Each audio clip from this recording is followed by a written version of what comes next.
இயேசுவை தவிர பரலோகத்துக்கு போக வேறு வழி கிடையாது. அதுக்கு வழியை உண்டாக்கத்தான் அவர் பஸ்கா ஆட்டுக்குட்டியாக சிலுவையில் ரத்தம் சிந்தி மரித்தார். அந்த இரத்தத்தினால் கழுவப்பட்டவங்களும் இயேசுவை பின்பற்றி நடக்கிறவங்களும் தான் பரலோக பாக்கியத்தை அடைய முடியும்.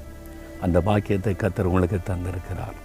இருவரை பெறாமல் இருந்தால், ஆண்டவரே எனக்காக பஸ்கா ஆட்டுக்குட்டியாக ரத்தம் சிந்தினீரே, உங்களுடைய இரத்தத்தினால கழுவி எனக்கு இந்த பாக்கியத்தை தாருன்னு கேளுங்க.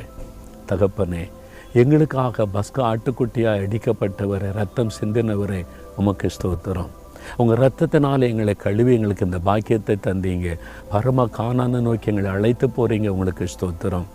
இன்னும் இந்த அனுபவத்தை பெறாத யாரோ ஒரு சகோதரர் சகோதரி இப்பொழுது ஜெபிக்கிறாங்களே, அவங்களுக்கு இந்த பாக்கியத்தை கொடுங்க.